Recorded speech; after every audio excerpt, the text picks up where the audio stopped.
एक थीम्स पे भी आपसे बात करनी थी, क्योंकि देखिए जब पूरा रेड दिखती है स्क्रीन तो जो कई समय से अच्छी थीम्स चल रही हैं जैसे मेटल्स, उनसे ध्यान हट जाता है। उसके बाद ऑटोज, बीच में कुछ सेलेक्टेड फार्मा काउंटर्स जैसे कि सीडीएमओ प्लेस, डीवीज लैब, ये सब अच्छा परफॉर्म कर रहे थे, फिर उनसे भी थोड़ा नज़र हट जाती है, जहाँ पे एटलीस्ट एक कोई स्ट्रक्चरल स्टोरी जो है हम भी अपने दर्शकों को बताते हैं कि प्ले आउट कर रही है।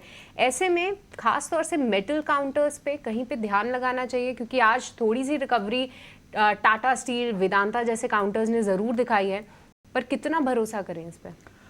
तो देखिए सृष्टि, क्या होता है कि मार्केट में अभी जो मार्केट में अभी ट्रेड हो रहे हैं वो प्योरली इलेक्शन आउटकम के बेसिस पे ही सारे ट्रेड पोजीशन थे। अब जो एक्सपेक्टेशन थी एग्जिट पोल के चलते वो तो मीट आउट नहीं हुई है, तो उसके चलते अभी सभी जगह एक सेल ऑफ का मोड यहाँ पे देखने को मिला मार्केट में। तो बायर अभी बैकफुट पे है। हालांकि आपने जो थीम्स की बात करी है उसमें काफ़ी अच्छा जो बाइंग ट्रैक्शन हमने देखा था, डिफेंस में भी देखा था, रेलवे में देखा, लेकिन आज देखें जिस तरीके से मार्केट में रिएक्शन देखने को मिला है तो सभी एक तरीके से सेलर बन चुके हैं मार्केट में, बायर अभी बैकफुट पे। आपने मेटल की बात करी, हमें यहाँ पे वेदांता काफ़ी पसंद आ रहा है। अगर वेदांता का लॉन्ग टर्म स्ट्रक्चर देखें तो वहाँ पे जो ब्रेकआउट देखने को मिले थे मंथली चार्ट पे वो अभी भी इंटैक्ट है। आज की गिरावट के बाद लोअर साइड से एक रिकवरी बनी, 400 के लेवल को वापस कंफर्टेबली होल्ड आउट किया है। तो हमें लगता है यहाँ पे एक अपॉर्चुनिटी जरूर है। अगर ये 400 के लेवल के नीचे नहीं फिसलता वेदांता अगले 1 या 2 ट्रेडिंग सेशन में, तो हमें लगता है यहाँ पे एक पुलबैक का ट्रेड बनते हुए दिख सकता है और अपसाइड में वापस ये 460 470 की तरफ मूव होते हुए दिख सकता है। तो वेदांता में अगर थोड़ा सा डीपर स्टॉप लॉस कोई फॉलो कर सकता है 400 405 के आसपास, तो वो स्टॉप लॉस से लॉन्ग साइड का ट्रेड लिया जा सकता है। और दूसरा थीम जो आपने बात किया कंजम्पशन, यहाँ पे बिल्कुल क्लियरली हमें पसंद आ रहा है हिंदुस्तान यूनिलीवर। ये स्टॉक हमें लगता है कि काफ़ी अच्छा मोमेंटम दिखा सकता है, तो यहाँ पे हम ट्रेड सजेस्ट करेंगे लॉन्ग साइड का। और हमें लगता है कि हिंद यूनिलीवर में जिस तरीके से आज डेटा बना है, यहाँ पे 2550 2570 तक के अपसाइड कंटिन्यू होते हुए दिख सकती है। स्टॉप लॉस होगा करीब 2450 के आसपास।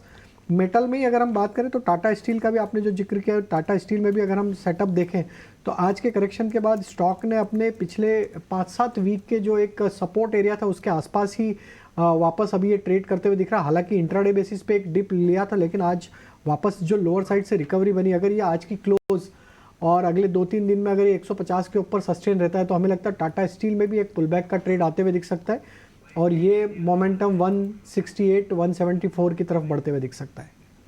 ठीक है, तो ये कुछ ना मिडिल काउंटर्स पे नज़र रखनी है, क्योंकि कुछ समय से थीम्स प्ले आउट भी कर रही थी। वेदांता 400 के लेवल्स पे अट्रैक्टिव लगेगा, टाटा स्टील 150 के लेवल्स पे अट्रैक्टिव लगेगा, और एफएमसीजी में ध्यान रखना है तो एचयूएल पे आप नज़र ज़रूर रख सकते हैं।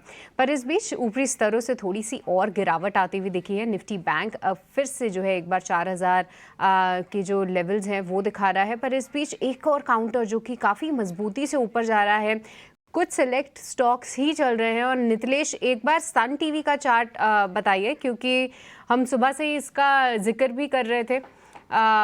अच्छा ओके, नितलेश से शायद हमारा कनेक्शन टूट गया। ध्वनि, एक बार सन टीवी पे राय दे पाएंगे? 0.5% की यहाँ पे तेजी है, कैसा दिख रहा है ये चार्ट्स पे? 700 के ऊपर निकला है, अब कौन से लेवल्स यहाँ पे सामने दिख रहे हैं? जी बिल्कुल, यहाँ पे सन टीवी का अगर ओवरऑल चार्ट स्ट्रक्चर देख रहे हैं तो बाइंग एक्शन इसके अंदर देखने को मिल रहा था। हालांकि आज की वोलेटिलिटी की वजह से हमें एक डाउनवर्ड स्विंग इसके अंदर देखने को मिला, बट ओवरऑल इसका जो स्ट्रक्चर है वो अपवर्ड साइड मोमेंटम का बरकरार है। करंट लेवल से अगर हम देखते हैं तो यहाँ पे 730 का लेवल जो है वो शॉर्ट टर्म बेसिस पे देख सकते हैं, बट पोजिशनली अगर हम इवेंट को ध्यान में ना रखते हुए एक्सपेक्ट करें कि यहाँ पे एक बुलिश मोमेंटम है वो बरकरार रहेगा, तो ऊपर की तरफ 760 तक का भी इसके अंदर अपवर्ड मोमेंटम बनता है। ब्रेकआउट भी स्टॉक ने दिया है जहां पे 685 का लेवल है वो एक स्ट्रॉन्ग सपोर्ट की तरह अब यहाँ पे काम करेगा। तो 685 के स्ट्रॉन्ग सपोर्ट लेवल के साथ आप इसे स्टॉप लॉस की तरह रख के ऊपर 760 के टारगेट्स के लिए इसको बाय कर सकते हैं।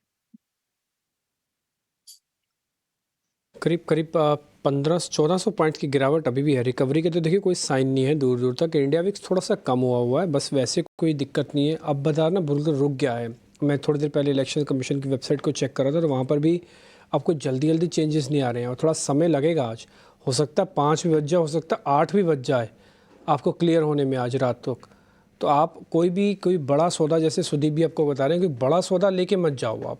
अब रात रात में पता नहीं क्या होता है, पता लगे सरकार बन के कल गैप खोल देंगे 300 पॉइंट का, तो फिर क्या होगा। और अगर नहीं बनी और अलग अलग वॉइसेस भी आएंगी आपके कान में, कोई ये भी कहेगा कि नहीं ऐसा नहीं बन रही, कोई कहेगा बन रही है, तो फिर और कन्फ्यूजन रहेगी। तो इसलिए जब तक कन्फ्यूजन पूरी तरह से छट नहीं जाती ना, तब तक उतरना नहीं चाहिए बाज़ार में। ये कम से कम देख के चलें आप सब कुछ, ठीक है। आगे बढ़े। राजेश सर, एक दो शेयर्स चेक करना। ये जो पहले हम देखते थे शेयर्स की पुल बैक दिखा देंगे, चल जाएंगे, जिनका पॉलिटिकल ज़्यादा कुछ कनेक्शन भी नहीं है, जैसे कि टाटा केमिकल वापस 1000 के नीचे आ गया, प्लस कर लेना चाहिए क्या? वापस 1000 के नीचे आ गया, बड़ी मेहनत से 1000 रोका हुआ था इसने। डिम्पी जी, मुझे लगता है अवॉइड करना चाहिए, क्योंकि केमिकल बास्केट में ही देखें तो एक अंडर परफॉर्मेंस रहा है पूरे बाजार में। अगर हम देखें तो बाकी सेक्टर में जिस तरीके के मोमेंटम थे, केमिकल बास्केट अंडर परफॉर्म कर रही थी और आज स्टॉक वापस 200 दिन के मूविंग एवरेज के नीचे फिसलते हुए दिख रहा है। तो हमें लगता है थोड़ा टाटा केमिकल को अभी अवॉइड करना चाहिए। सप्लाई बना हुआ है। हमें लगता है कि यहाँ पे जो नेक्स्ट मेजर सपोर्ट एरिया, अगर डिप में ही किसी को इसको बाय करना है तो हमें लगता है कि 970 950 की रेंज एक अच्छा सपोर्ट एरिया है। तो वहाँ तक की डिप अगर मिलती है स्टॉक में तो इसको अपनी बाइंग लिस्ट में रखें। 950 के आसपास हम सजेस्ट करेंगे कि बाय करें। वो एक अट्रैक्टिव लेवल रहेगा डाउन साइड में। अभी अवॉइड करेंगे टाटा केमिकल को इस लेवल पे बाय करने। ठीक है, 1000 के नीचे आने पर भी अवॉइड करने की रिकमेंडेशन है। पहले 1000 की वेट होती रहती थी कि 1000 आ जाए हम प्लस करेंगे, लेकिन अभी सिनेरियो ऐसा है कि इसको प्लस करने की नौबत ही नहीं आ रही है फिलहाल तो भी। अवनीश, अगर इसका बॉटम बन चुका है? अभिषेक जी, अभी भी डिफ़िकल्ट है। देखिए क्या है कि कुछ सीटें जहाँ पे काउंटिंग अभी भी चालू है, जिसके में काफ़ी थिन मार्जिन से वोट का डिफरेंस है, तो वहाँ पे एक जब तक फाइनल आउटकम नहीं आता, मार्केट थोड़ा इसी तरीके से वॉलेटिलिटी दिखाता डिस्प्ले करेगा।